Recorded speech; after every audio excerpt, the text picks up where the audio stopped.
I think Don is going to be along here in a moment. We can get kicked off here for this morning. Our normal approach here, just for those who are new, basically what we do is we go through candidates in brief statements by candidates. Okay. I am now, I think, required to say this. I've been hearing it on other ones, so I'm going to say it too. This session is being recorded. And if you are not interested in being recorded, please sign off. Okay.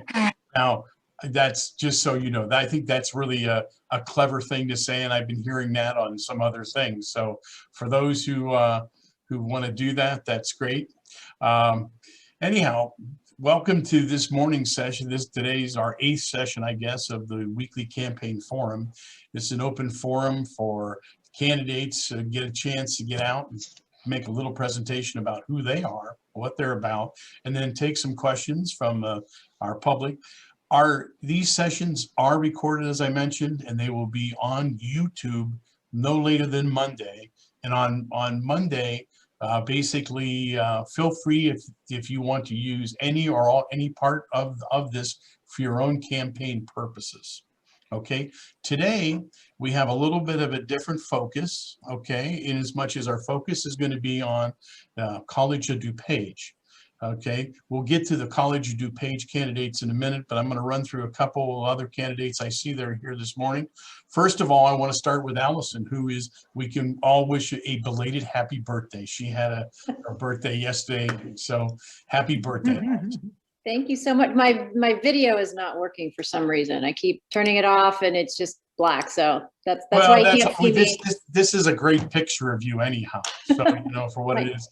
Allison, if you want to say a moment, hopefully everyone knows Allison Lagerbaugh by now, but please. Yes, I will be very quick. Thank you so much. And thank you for the birthday greetings.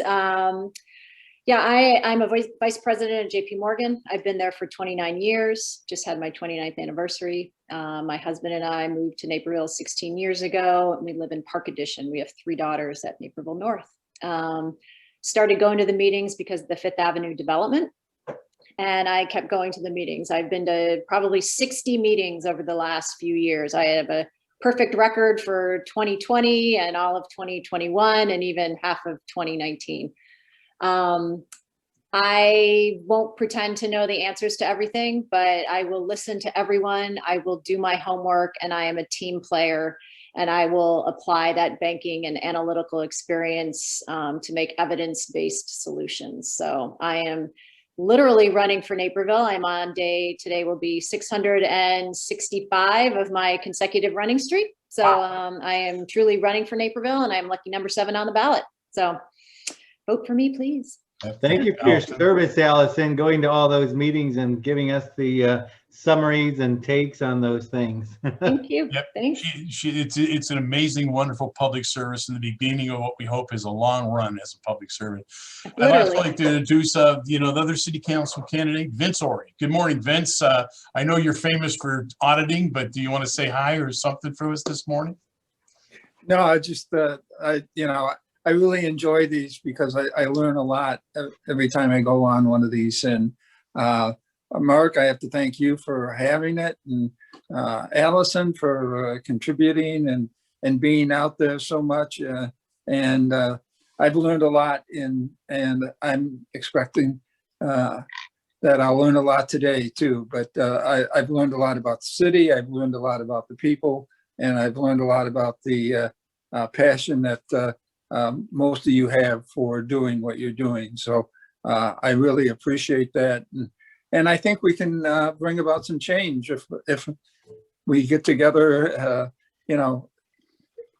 as a number of candidates, hopefully get on the ballot, are on the ballot, that will get elected. So I'm here to support all of the people, Mark, Allison, especially because we have common bonds that keep us going. So thank you very much for your contributions. Thanks. Well, thank you very much, Vincent. Yes, I'm also, before we get to our COD candidates, I'm Mark Herta. I'm running for city council, and we set up the weekly campaign forum so we get an opportunity to plug in and talk to the residents. We have one of our best here again. It's always a pleasure to have Marilyn with us this morning, and believe me, COD, she's going to be asking those questions because I know she does. So with no further doubt, I'd like to get into the COD candidates. We're fortunate to have 3 of them with us this morning.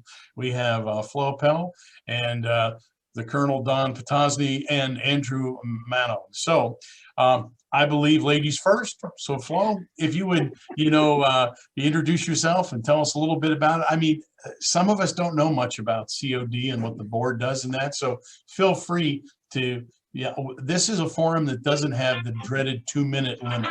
Okay. Sorry. That's all right. I do that all the time. Thank you. You reminded me I need to do that myself. Yeah, I'm turning it off. Perfect. Well, I'm not turning it off, but I turned that call off, so that's good. So, I don't know about ladies first, but I'll take it. Flo Appel. I am running for one of the 3 open seats on the COD board.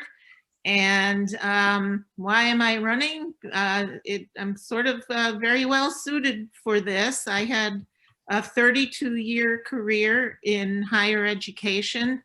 I was a computer science faculty member at St. Xavier University, which is on the far southwest side of Chicago. During my time there, I was an educator, a department administrator, National Science Foundation scholar and grant writer, and a proud union member and negotiator of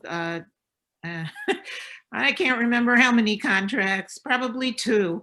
So we had a union that was just our campus. It wasn't affiliated. Anyway, I understand the problems that higher education has had to grapple with. I have responded to challenges and issues in good times and bad. And I feel that the challenges that COD faces today are, of course, the pandemic is unusual and exceptional, but in general, the kinds of questions and issues that arise in higher ed are things that I am very well situated to understand and attempt to solve. I myself am a product of public education. I K through 12 public schools, and my undergrad and graduate degrees were all from state universities. So I treasure public education, and I treasure COD for all that it means and does for our community. So maybe I'll stop there. I do have a list of things I'm concerned about, but maybe we'll get to those in conversation. Right. I would hope that we'd have some Thank more. you. So I think I'll just go alphabetically. That would put Andrew. Are you an Andy, an Andrew, or Drew, or how do you go? Normally I go by Andy, but I'm Andrew on the ballot. Okay. Well, we'll call you Andrew today then. For we want it to be like the ballot. Thanks for joining us this morning, Andrew. Tell us about you. Who are you, and why are you running, and why is COD important to you? Sure.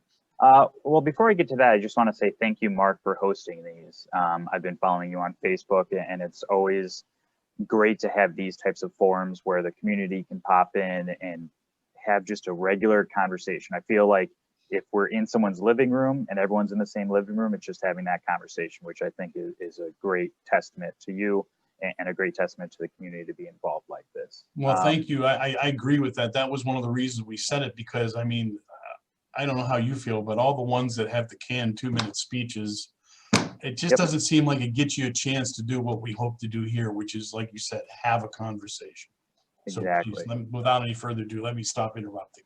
No, you're fine. And kind of going along that line, I mean, we've done the Daily Herald debate, we've done the candidate forum for CODA. So kind of as you prefaced earlier, is I'm sure we can say each other's speeches and each other's backgrounds by now. but just a tad about myself. Like Flo, I'm a product of public education. Went to public high school, went to public college, Illinois State. Didn't go to public law school, but that's only because as soon as I left, so John Marshall Law School was private. As soon as I left, they transitioned and are now UIC John Marshall Law School and are the first public law school in Chicago. So kind of public education throughout the entire thing, but went to public community college, Moraine Valley, so I originally grew up in the south suburbs of Chicago, where my parents still currently live in Midlothian. And that's where I grew up, went to high school, and got engaged to my fiance, Megan. She's a Kendall County Assistant State's Attorney. And when we wanted to make our life together, we were like, all right, where do we want to, put our roots? And we basically just looked at a map, and I work in Chicago as a civil defense attorney. She's in Kendall County, and we're like, all right, I'm here, you're here. Where do we go? And we ended up in Aurora. One of the things that really excited us about Aurora and the DuPage County District is its education system, which kind of directed us to looking at COD. I've always been passionate about education and always been passionate about public service. Saw that there was an opening for 3 spots and thought I could be part of it. And I hope to engage in the conversation that we're going to have this afternoon and share a little bit more about my ideas for COD and how I think we can push forward in a better and brighter and more successful way. I'll put it that way. There you go. There you go. Well, thank you, Andrew. And now the Colonel Don Potosny. Hey, Mark, it's good to see you, friend. And on the small chance that there's somebody on this coffee that hasn't that I haven't met before, I'm Don Potosny. I retired as an Army Colonel last year, and now I'm an administrator at a Chicago Public High School.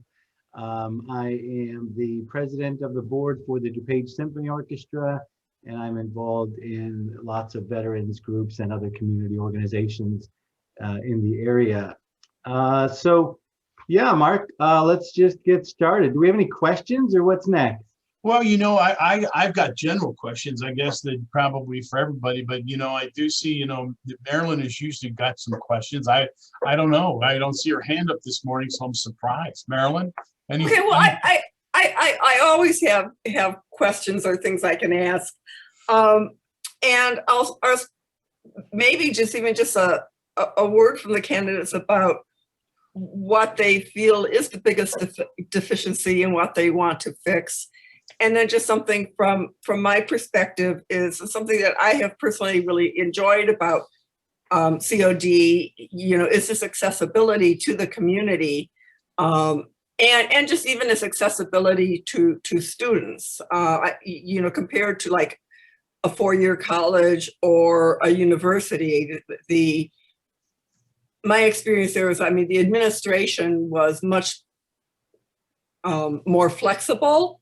And when I hear talk of even, when they went from quarters to semesters, I know some of that got a little bit harder. And then I've heard talk of even going to maybe a desire to have it go to like a 4-year thing, and just your ideas about how do you keep that great flexibility and engagement as you move forward. So sort of 2 questions, believe it or not. So do we just jump right in? And this is the free-fall nature of this situation is, the first one to answer gets the first one to do it, So go ahead, by all means, Andrew. Good morning, Kim. So I think that's a great question. I think one of the gems of COD is really its accessibility and its far reach. Not many people really grasp the scope of COD, not only in the entirety of DuPage County, but it also covers part of Cook County and part of Will County. It just has that scope and that effect. So your first question of what is the biggest deficiency that we see, and I think it's you know, going throughout these candidate forums, I think we all are on the same page in terms of, you know, the interaction and the accessibility from the board perspective to the administration, faculty, and the community. I think that's something overarching that really is missing. And accessibility in the terms of being able to have open lines of communication with the faculty, with the adjuncts, and with the community. I think that has kind of gotten washed away over the years of, you know, community college, in my view, is really for the community. And that's kind of why I'm running, is putting the community back in community college, opening the doors literally and figuratively to the community to share that dialogue of, here's what we have going on at COD, come join us, be a part of this program. Or here's what's going on at COD, give us your ideas and let's work together to build a better, brighter COD, and let's interact with the community. COD can support the community and the community can support COD. I think that is something that we can start using. Kind of this platform is kind of an inspiration, at least to me, of why not have these types of platforms of just having a Zoom meeting with some of the board members and opening it up weekly or bi-weekly to members of the community to say, hey, you know, last week I got, you know, I ran into a student at COD, they had this issue, can you just address it? Or I have a friend that's a faculty member, or I myself are a faculty member, and this is an issue I want to address. So I think having this type of forum would be a great addition to the board. And just lastly, the accessibility to the students.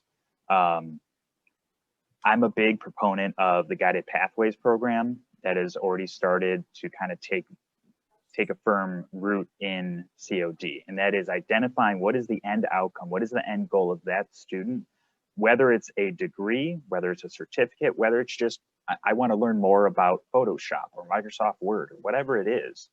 Identifying what that goal is and then working backwards to make sure they achieve that goal in the most efficient and affordable way.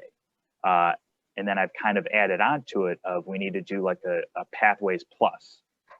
Guided Pathways is for once they're at COD, of getting them to that end outcome, like I said, diploma or certificate or class, but then have a transition from classroom to career. So they could be at COD wanting ultimately their end goal to be a lawyer or be a doctor or whatever it is. When they're at COD, they can get a paralegal's license, they can get a CNA certification, whatever it is. So work for that, and then identify a hospital or local business person in the community to tag on with them. So it's a firm transition from once they're in COD, let's get them all the way to the goal line. And I think that's something that we can work on. That's something I want to work on. I appreciate that, Andrew. Flo or Don, any thoughts for Marilyn's question? Do we need to ask Marilyn what her question was, because it's a while back? I've forgotten your question. Marilyn, sorry, what was your question? a little too long. We do, that's all right, you know, but I appreciate that. I would ask, let's shorten them up a little, because yeah, sorry about that. Some other questions that are, another question that's come up in the chat, and I'd like to get to that, but I'd certainly like to have Flo and Don. Marilyn, Sure. what were you asking us? Well, I can actually remember my questions. So that shows some progress. Good here. work, Andrew. Yeah. Everybody flummoxed. Okay. We do have another question that's out there. If we can't remember Marilyn's, I do have one. Yeah, no, I have. You know, sort of what you saw as sort of like the biggest deficiency in what you wanted to do about whatever that deficiency was. And then the other thing from my perspective is just sort of as future plans are made, such as discussions of becoming 4 years or, you know, transitions to other programs, how do you maintain what at least I have seen has been the really good flexibility and accessibility, you know, for students and the community to COD? Okay, so lot to unpack there. So I actually think the biggest issue facing COD today is, no surprise, emerging from the pandemic. And many issues arise from that, and certainly related to it is an issue with declining enrollments. So the declining enrollment issue is not new to the pandemic. That actually, that trend actually started in 2015, excuse me, and isn't too different from other community colleges throughout the country. But nevertheless, an institution that has a public charge to educate everyone and to accommodate everyone should take that charge seriously and work every day to live up to its mission and its aspirational values. So I'm not so fixed on the 4-year question. It's not taking a lot of the real estate in my brain right now, because I feel that there are very pressing challenges that the school is facing today. I'd like to say just a few things about the pandemic and the recognition that it hasn't impacted everyone equally in our society. And I think that COD, with that public charge, should prioritize reaching out to those students who have had the hardest time navigating this very challenging pandemic. So I think that pursuing that goes, works in the direction of addressing declining enrollments. What I'd like to see is an effort, I actually, a turbocharging of the student services and the efforts of the institution to work with the students who had to leave. And not just those, or primarily those who left due to the pandemic, but also there is a large group of students who have made some commitment to community college, and for reasons, that we don't know, had to stop. And so I want to focus on that before I look at the 4-year option. And I will mention that the college does have several programs that do more than just mention the fact that, when you're done here with your associates, you can go on. There's a 2+2 and a 3+1 and any other way you can get to 4. Although 4 is a funny number for many students today, because in my experience at a 4-year institution, many of our students actually started at Moraine because we were in that location. And I see Moraine as quite similar in many respects to COD, although I know COD better as a resident here. 4 years is kind of not a thing very much anymore. And I think we need to recognize that as well. Yeah, Flo, especially at COD, where most of the students are much older than the traditional student that goes straight through from their secondary graduation. And that brings up a great point that you and I were talking about the other day. The current board, Mark, made a decision a couple of years ago to close the childcare facility on campus. I wanted to ask about that, Don. Thank you. That was going to be my question. I was really surprised to see that. And, as we get deeper into what the board's been up to the last 6 years, I keep finding misalignment with our community's values. And I've got several examples of that, but this one is striking. So the typical COD student is in her early 30s, and most of us adult students have children. And it's a big campus. You've got to drive. Public transportation isn't very effective for our students. And so childcare is a big concern. It's a huge obstacle, the cost and the convenience. And for years, there was a very good childcare facility on campus. And 2 years ago, the current board decided to close that facility. I haven't seen all the closed, the notes from the closed meetings and exactly what went into that. I assume that it was an economic, a financial decision more than anything. But we all understand in this group that not everything has to be about the money. And sometimes a public institution like COD does things because it's for the betterment of the entire community. And this is one. So I hope that we can take a really good hard look at that decision.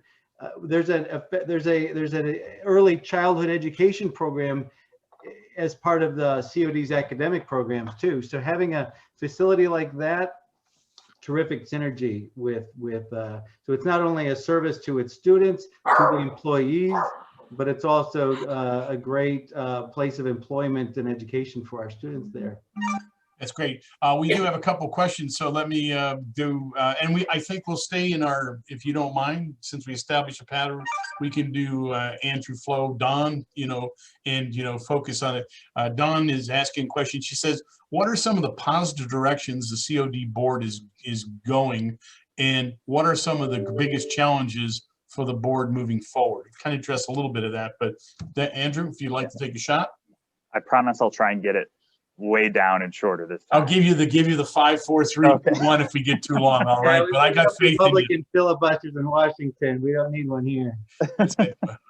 Well, we all get so excited sometimes, and that's okay. Go ahead. Yeah. So some positive directions, I think, and I kind of already alluded to it, is the Guided Pathways program. They've really started to latch on to that. They just got the results at the last board meeting that they're seeing positive results in student success who are involved in the Guided Pathways program. That's a positive.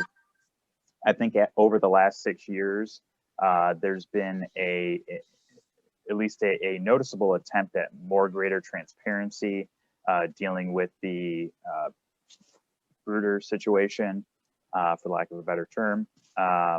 Dealing with that and trying to push that behind COD and really trying to get out of that darkness and try and really focus on positives of COD rather than having negatives, certainly in the public sphere. The biggest challenges moving forward, I think, is, engaging more conversation with the public again, engaging the faculty into open conversations. And I said this before, I'm much more in favor of a collaborative approach, having a collaborative conversation. It's not a them versus us, meaning the board versus the faculty or the adjuncts. I don't see that as we're sitting at a table and they're across the table from me. No, I want to be on the same side of the table and have that open communication there. I think that's kind of a challenge going forward, is reestablishing that trust. And that's what I hope to bring to the board, is reestablishing that trust and that conversation. Thank you. Flo? Well, I have been observing many board meetings and committee meetings over the last several months. And I have to say that I find the board meetings to be very stifling. And I don't hear questions that actually attempt to get to the heart of the matter when various reports are made. So I agree with Andrew that the board needs more transparency. The way these board meetings tend to go, I appreciate. I'm a public citizen who is trying to get a handle on what's happening at those meetings, but it troubles me that board members don't ask important questions. So, for example, Guided Pathways, a very, exceptional goal that I think everyone would sign on to, is to help students navigate the community college experience and get something for their efforts.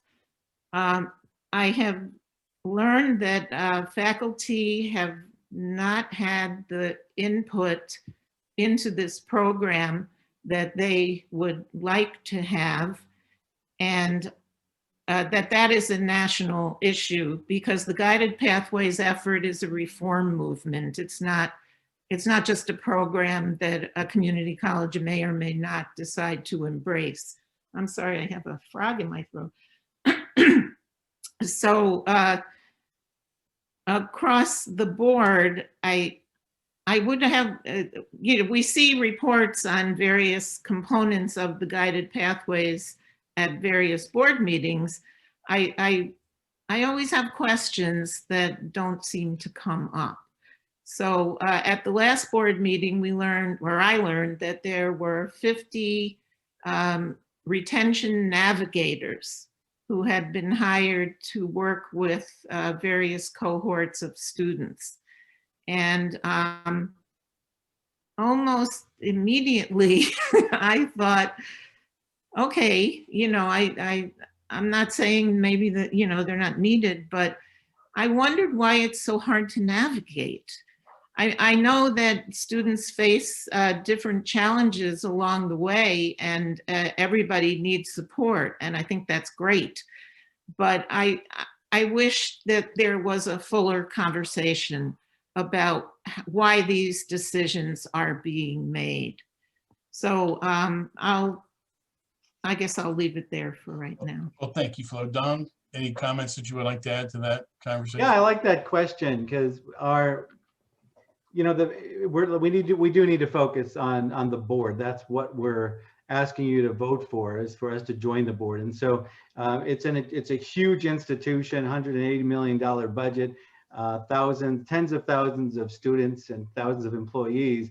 It's great if we can always focus our conversation on the impact that we can make on the board. I think there's three things that are interesting as I look at why we're running and why Flo, Nick, and Don are the best choice. First of all, the board right now is inefficient. They follow Robert's Rules for Order. They say they do, but the Rules for Order prescribe some ways that small boards like this can be much more efficient.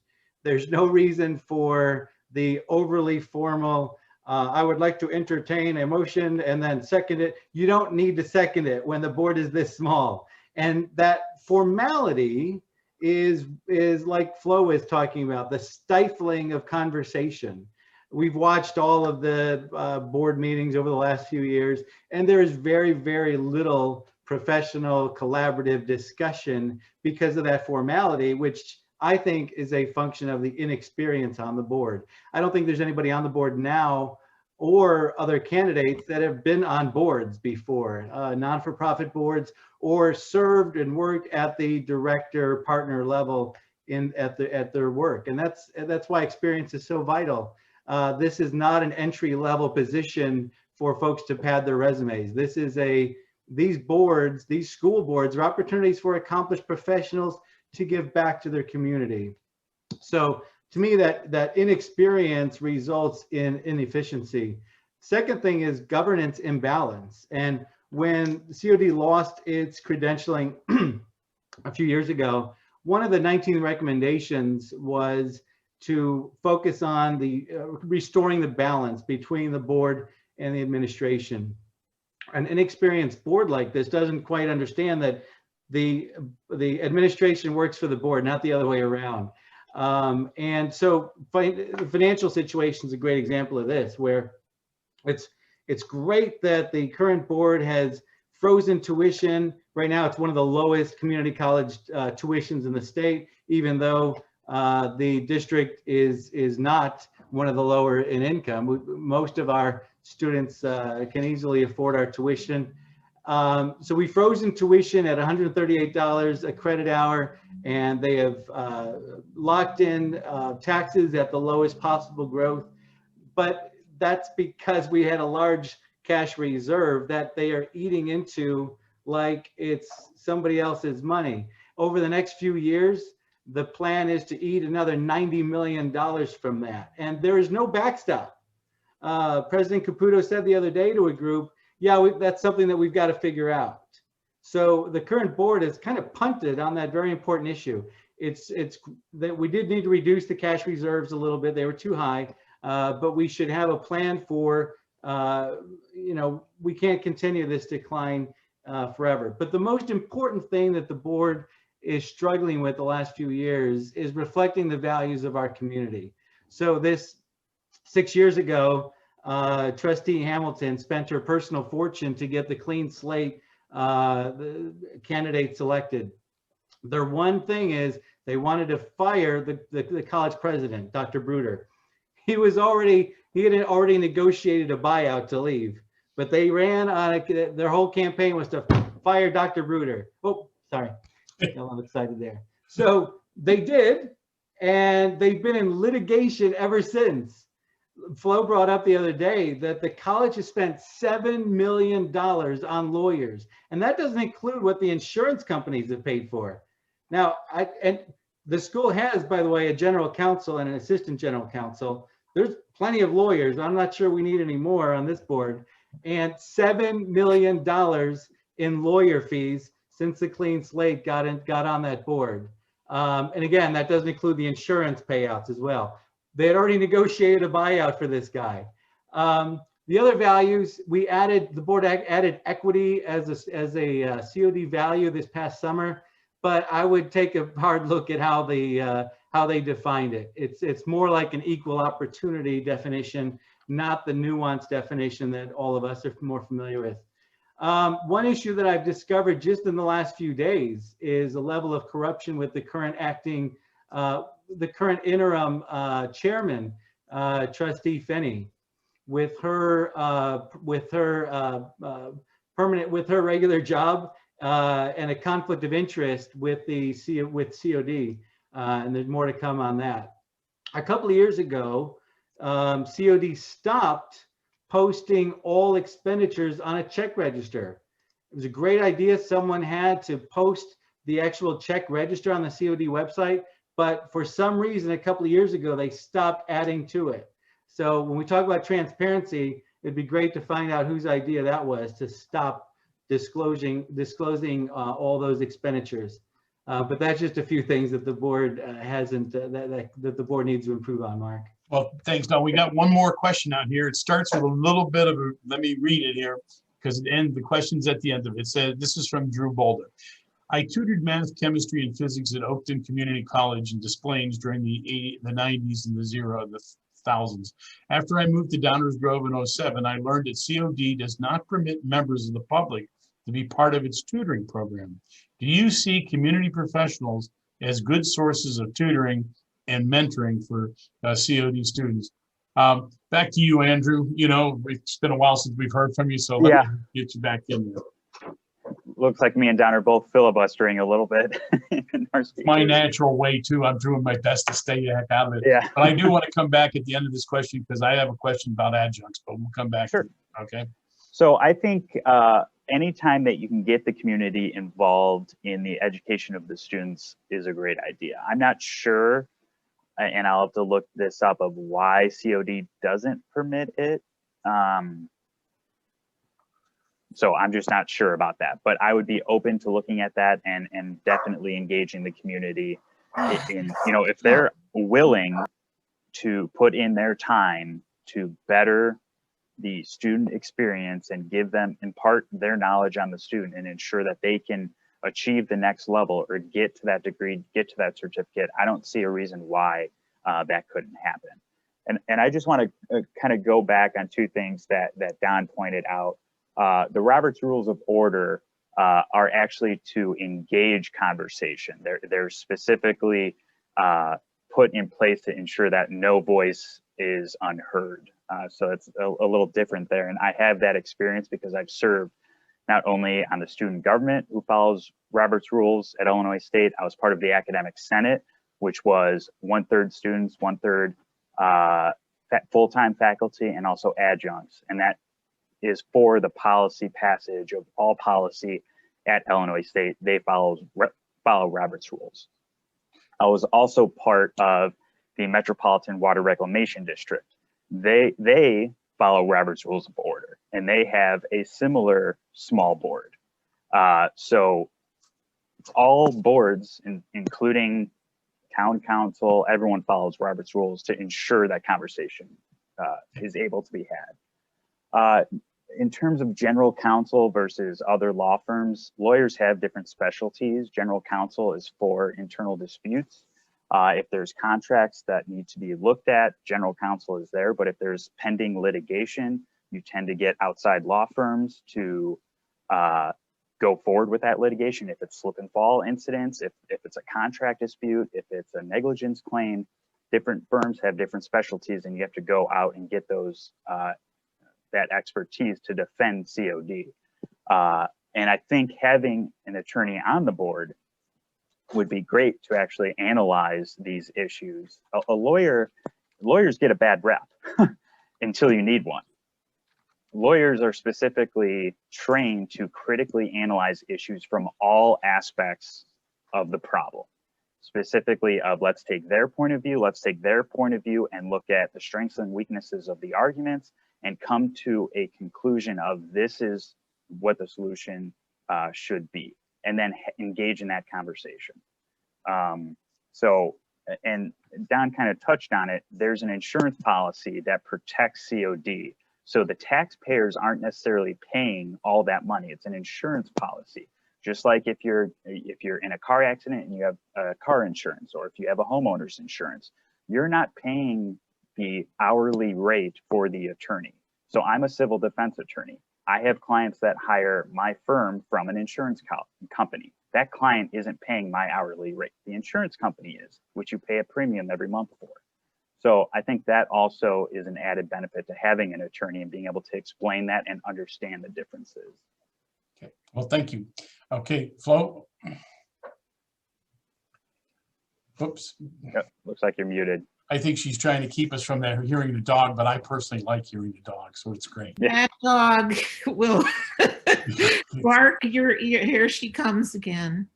I have the door open, so when she decides she has to defend the house, she runs outside to do it. But sometimes she stands at the door and barks, so I can't help it. Yep.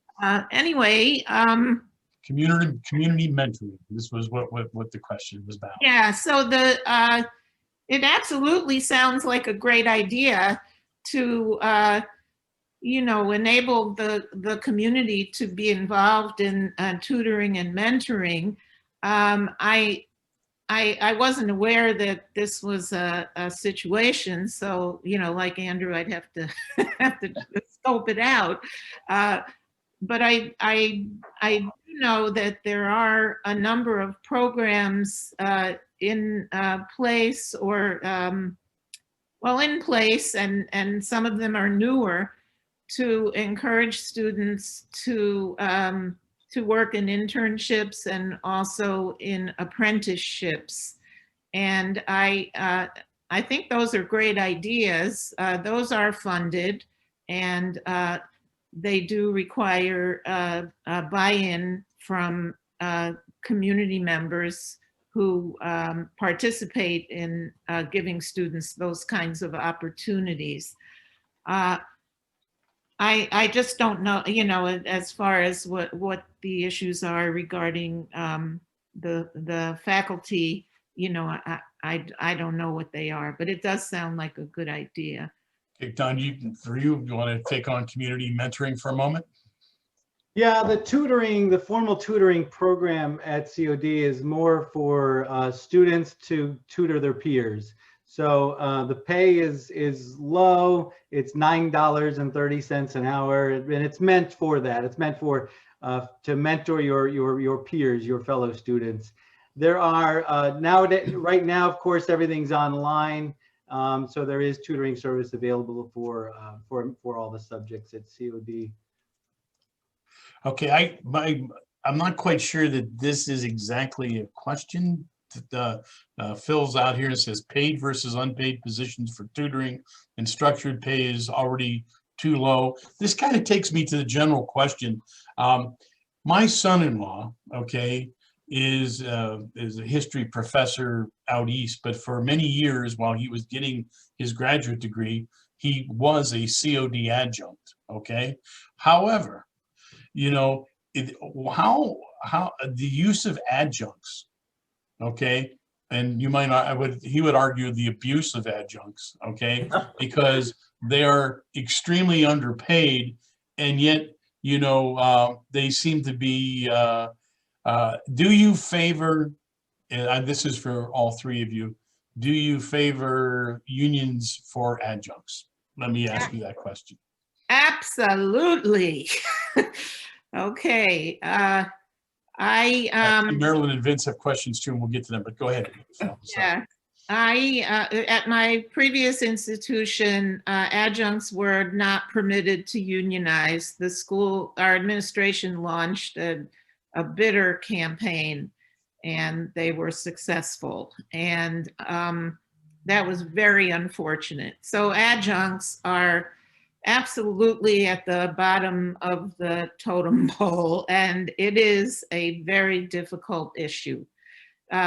There are some adjuncts who don't want to be anything other than adjuncts. There are people who have a craft and a skill that they want to share with students. They embrace the mission of a community college, and they're wonderful. They bring a lot of perspective and industry and real world experience to the classroom.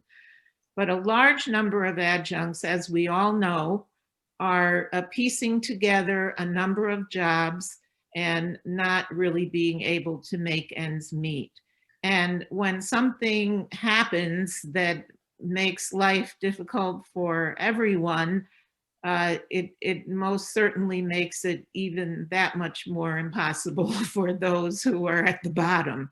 And adjuncts are shouldering the burden of the pandemic remote teaching right now.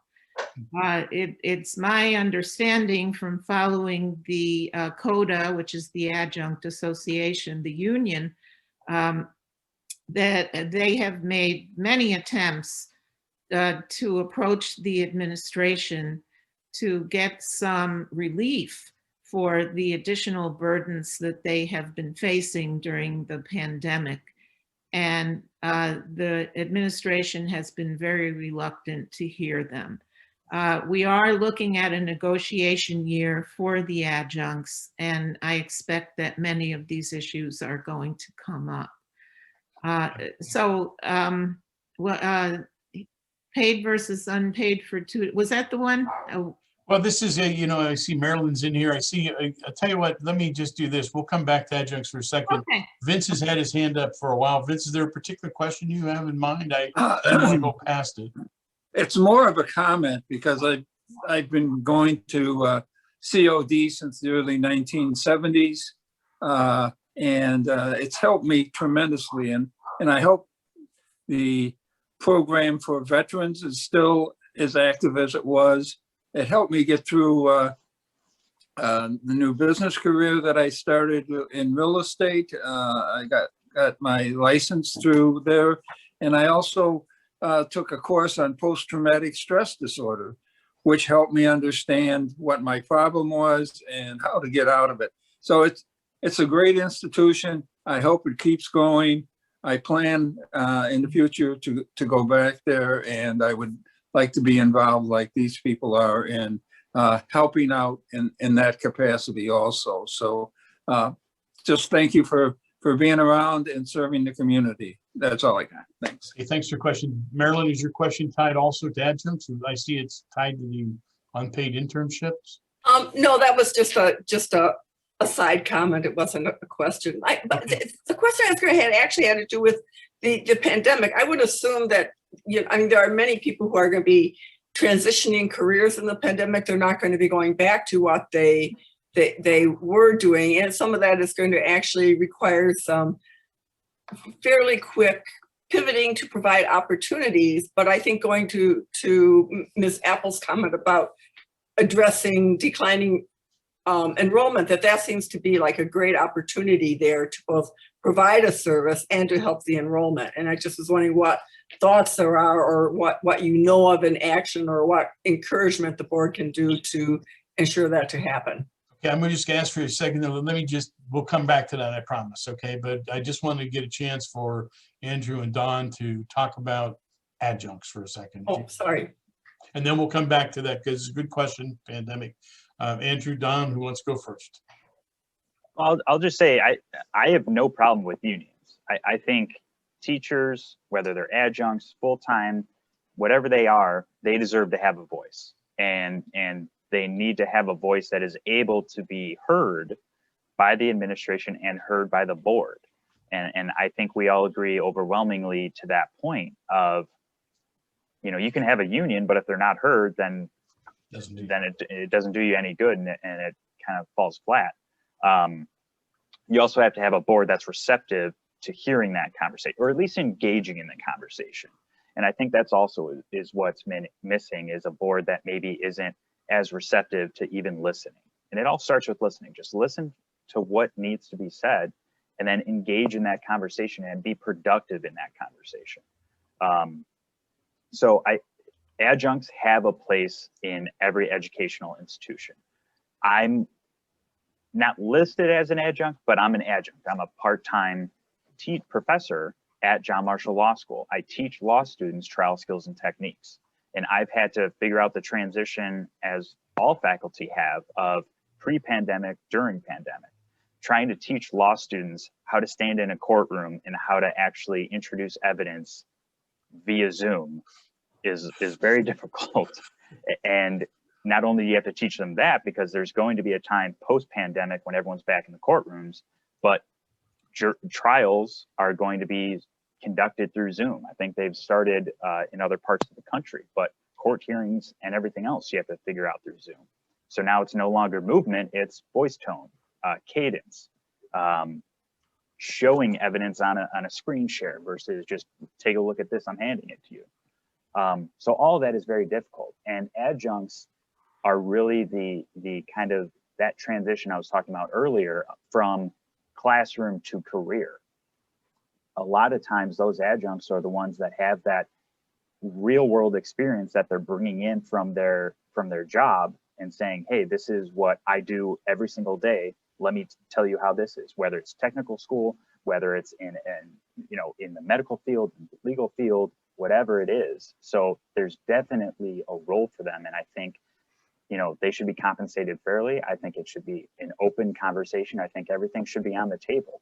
I don't think you go into a negotiation saying, hey, I'm here to negotiate, but none of this we're going to talk about. That's always going to be a losing battle. And that's not something that I ever bring in any of my negotiations with all the lawsuits that we defend. And that's how my perspective is going to be when I'm on the board. If everything's on the table, let's start the conversation. Super. Don, thoughts on adjuncts? Yeah, and then we've got to wrap this up. Mark, this has been a lot of fun. I wish we could, and you do this every week. So I've joined you before, and we'll do it again. We got 4 minutes. That's all we got. You're good, because I do have to touch on both those things. First of all, our unions are not just tolerated. Our unions should be celebrated. The work that unions, the progress that we've made in advocating for workers has benefited all of us. And yeah, they're not just to be tolerated, but or permitted. The current board tried to break the faculty union last year. They tried to hire the adjuncts as scabs, and we should not be afraid to say that that's what happened. And that was that broke trust with the faculty, and that will impact the negotiations that are going on and will continue through the summer and spring for the adjuncts. So the adjuncts do have a union, and their contract is up this year. So that's going to be one of the first things that we do on the board, is to negotiate that new faculty adjunct faculty contract.